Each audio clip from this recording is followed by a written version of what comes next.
Vamos a comer células. Aprendizaje esperado, identifica las funciones de la célula y sus estructuras básicas, pared celular, membrana, citoplasma y núcleo. Énfasis, diferenciar la célula animal de la célula vegetal. ¿Qué vamos a aprender?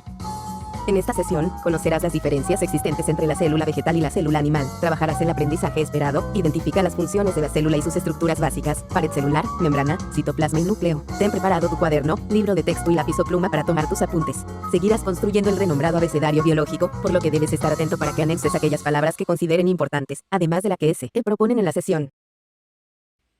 Las plantas y los animales no son tan diferentes, o sí, habría que observar muy de cerca e incluso con la ayuda de un microscopio. Sin embargo, puedes identificar algunas características celulares en los tejidos y órganos de los seres vivos, y estos últimos sí los puedes analizar a simple vista. Pero una cosa sí es segura, tanto animales como plantas comparten el mismo tipo celular, la célula eucarionte. En las sesiones anteriores aprendiste que se han descrito dos tipos celulares, el procario, NT, que básicamente lo componen las bacterias, y el eucarionte, donde encuentras, entre otros, a las células animales y vegetales. También aprendiste la importancia en los procesos vitales de la unidad básica, anatómica y funcional de los seres vivos, la célula. Ahora que has visto qué tan parecidas son las células humanas con las vegetales, observa el siguiente video del maestro Raúl, el cual te ayudará a identificar las estructuras básicas que forman a las células. Claro que sí, maestro Ricardo. En esta sesión centraremos nuestra atención en las diferencias entre la célula vegetal y la célula animal. Aunque, como ya lo han anticipado, también observaremos que estos tipos celulares tienen muchas cosas en común. Ambas células son de tipo eucarionte, por lo que son más grandes y tienen más estructuras que las células bacterianas. Aunque la célula vegetal y animal son eucariontes y comparten algunas características y funciones, existen algunas diferencias que nos permiten agruparlas en los diferentes reinos. Los organelos son comunes en ambos tipos de células, otros que son propios de la célula vegetal y otros más que son exclusivos de la célula animal. Como ya se ha platicado en sesiones anteriores, toda célula se encuentra integrada por un conjunto de estructuras celulares llamadas organelos, los cuales tienen funciones y características muy específicas. Los ribosomas son diminutos organelos localizados en la superficie del retículo endoplásmico o de manera libre en el citoplasma de las células eucariotas, tanto vegetal como animal. Esta estructura celular se relaciona enteramente con la síntesis o producción de proteínas celulares. Vaya que es importante este organelo, pues las proteínas juegan un papel fundamental en nuestra alimentación y ciertamente las podemos obtener tanto de plantas como de los animales. Existe una gran diversidad de proteínas que podemos encontrar en piel, cabello, así como en el exoesqueleto de muchos organismos como los insectos y crustáceos. Otra proteína muy importante es la hemoglobina, que encontramos en las células sanguíneas llamadas eritrocitos. Esta proteína contiene en su estructura química un átomo de hierro, el cual, al combinarse con el átomo de oxígeno, se oxida y es precisamente esta reacción química lo que provoca que la sangre tome la coloración púrpura característica. Otra proteína más, producida por los ribosomas, es la albúmina, la cual es abundante en la clara de huevo y es la que provoca que se coagule ante ciertos factores físicos como el calor. Además, puedes encontrar otra gran cantidad de proteínas en carne, pescado, pollo, productos lácteos, soya, lentejas. Tenemos que reconocer que algunos alimentos provenientes de las plantas aportan proteínas sin el colesterol asociado a los alimentos de origen animal, previniendo de esta manera enfermedades cardiovasculares como el infarto al miocardio, comúnmente conocido como paro cardíaco. Entonces, se pueden obtener las proteínas de las plantas y de los animales, gracias a que ambas poseen ribosomas que se encargan de su producción. En el siguiente modelo se puede observar una representación de algunos organelos que comparten membrana plasmática, mitocondria, retículo endoplásmico, aparato de Golgi y el núcleo, entre otros. Será importante que identifiques los organelos o estructuras celulares que hacen la diferencia entre ambos tipos celulares. Claro que sí, maestro Ricardo. Comencemos con las estructuras que distinguen a las células vegetales. La pared celular es una estructura que le proporciona rigidez a las plantas y se encuentra en la parte exterior de la membrana plasmática. Podemos notar que no es lo mismo hacer presión sobre alguna parte de nuestro cuerpo que sobre cualquier parte de un pino o de un sauce. Esa dureza que presentan los árboles tiene su origen en todas y cada una de las células. Y recuerden que uno de los tejidos vegetales que revisaron es el esclerénquima, uno de los tejidos en las plantas. Las células vegetales poseen una pared celular. Sin embargo, tenemos que reconocer que existen otros seres vivos que también la poseen, como son los organismos del reino fungi, que, por cierto, también se incorporan a la dieta un buen número de representantes de este reino, como es el caso de los champiñones o el huitlacoche, por mencionar algunos. Además del uso alimenticio, también es importante recalcar que, gracias a esta estructura vegetal, las plantas son de suma importancia como recurso para la fabricación de muebles e inmuebles, es decir, casas. A lo largo del país puedes encontrar lugares donde se da el tratamiento a este servicio que ofrece la naturaleza. En el estado de Campeche se explotan maderas preciosas para la fabricación de muebles y artefactos para el hogar. Asimismo, en el estado de Durango existe también una importante producción maderera.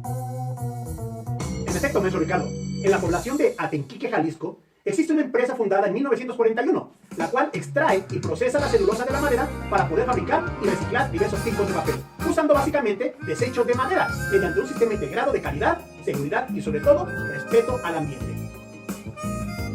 Entonces, la dureza de la madera, o mejor dicho de estos tejidos vegetales, se debe a que cada una de sus células cuenta con una pared celular. Así es, ya que las células vegetales, además de poseer una membrana celular, poseen también una pared celular rígida de celulosa. Sin embargo, las células animales carecen de dicha estructura, lo cual es maravilloso, porque si nuestras células contaran con pared celular, difícilmente podríamos tener los movimientos que tenemos e incluso sería imposible dar unos buenos pasos de baile. ¿No lo cree, maestro Juan Carlos? Con la presencia de una pared rígida de celulosa en tus células, estarías imposibilitado de llevar a cabo una gran cantidad de movimientos debido a que tu cuerpo sería igualmente rígido como la madera. Se entiende que otro organelo que hace la diferencia entre la célula vegetal y la animal es la vacuola. Así es, en las células vegetales es una sola y de grandes dimensiones, mientras que en la célula animal pueden ser varias y de dimensiones más reducidas. Es considerada como la gran bodega de la célula vegetal, y en ella se almacenan sustancias nutritivas como almidones y azúcares que son producidos por la célula misma y que aprovechamos como principal fuente de energía los seres vivos que nos alimentamos de ellos, es decir, los consumidores. Se sabe además que las plantas son autótrofas, es decir, producen su propio alimento y para cumplir con esa función de ser autosuficientes, cuentan con este organelo donde se almacenan diversas sustancias nutritivas. Cabe mencionar que las vacuolas, además de cumplir con funciones de almacenamiento de sustancias nutritivas, también cumplen con funciones de expulsión de desechos. Asimismo, en algunas plantas, las vacuolas almacenan algunos compuestos tóxicos como medio de defensa contra los herbívoros. Otros organelos que caracterizan a la célula vegetal son los plastos, y entre ellos, en especial, el cloroplasto, el cual es un organelo en cuyo interior encontramos la clorofila, esa sustancia que es esencial para las plantas en la realización del proceso fotosintético, a partir del cual se producen nutrientes como glucosa, necesario para los vegetales y todos los demás seres vivos. Además, la fotosíntesis actúa en la transformación del dióxido de carbono en oxígeno atmosférico para usarlo durante la respiración. ¿Cierto, profesor Juan Carlos? Es importante remarcar que las plantas realizan la fotosíntesis y los animales llevan a cabo un proceso inverso, la respiración. Por ejemplo, las plantas producen alimentos, los animales los consumen. Además, las plantas usan el dióxido de carbono y desechan oxígeno, mientras que los animales usamos el oxígeno y desechamos dióxido de carbono. Oigan, además, ¿sí sabían que la palabra cloroplasto deriva de una palabra griega que significa formas verdes? También existen cromoplastos, que poseen pigmentos de diversos colores, amiloplastos, que poseen almidones, lipoplastos, que poseen lípidos, proteoplastos, que poseen proteínas, entre otros más. Cabe mencionar que el número de cloroplastos en las células vegetales es muy variable. Por ejemplo, una célula de una hoja puede tener de 20 a 100 cloroplastos, pero en un alga unicelular es posible que solo presente 1 o 2. Sin embargo, son abundantes en los cuerpos de agua, principalmente los océanos. Por tanto, se considera que los mares constituyen una de las fuentes de oxígeno más importantes en la Tierra, por lo que son considerados pulmones de nuestro planeta. Una de las características que distinguen a las células de las plantas es que producen oxígeno. Tanto así que en ocasiones los bosques y selvas son también conocidos con el nombre de los pulmones de nuestro planeta. Pues al igual que los órganos encargados de este proceso en nuestro cuerpo, los ecosistemas mencionados nos permiten respirar gracias a la gran producción de oxígeno.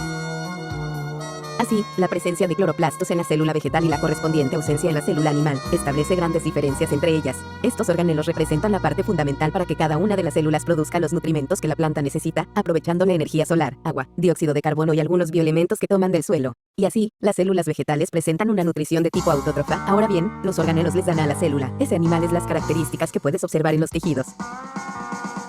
Los lisosomas son estructuras esféricas exclusivas de células animales. Son considerados como estructuras membranosas que se encuentran en el interior de las células. Poseen enzimas digestivas encargadas de degradar y desechar sustancias o partículas de gran tamaño, como proteínas o lípidos. Dicho en otras palabras, se encargan de la digestión y excreción celular. Suena bastante lógico, profesor Ricardo. Entonces resulta que nuestras células están equipadas con esos organelos para poder digerir los nutrientes incluidos en los alimentos que consumimos. Ahora me doy cuenta de cómo es que mi cuerpo descompone parte de las sustancias alimenticias que incorporo al interior a través de la comida. Por ejemplo, las proteínas que contiene el huevo que me desayuno habitualmente, o las proteínas contenidas en el pescado zarandeado que me comí el pasado fin de semana en Puerto Vallarta. Solo recuerda que gran parte de las funciones que lleva a cabo un organismo completo también están presentes a nivel celular, por ejemplo, la digestión, la excreción, la reproducción y la respiración, entre otras. En nuestro país, la producción pesquera representa un importante recurso natural, no solo como un sustento familiar, sino como un recurso esencial en el suministro alimenticio, aportando grandes cantidades de proteínas, vitaminas y minerales como el fósforo, hierro, zinc, selenio y yodo a través de nuestra dieta.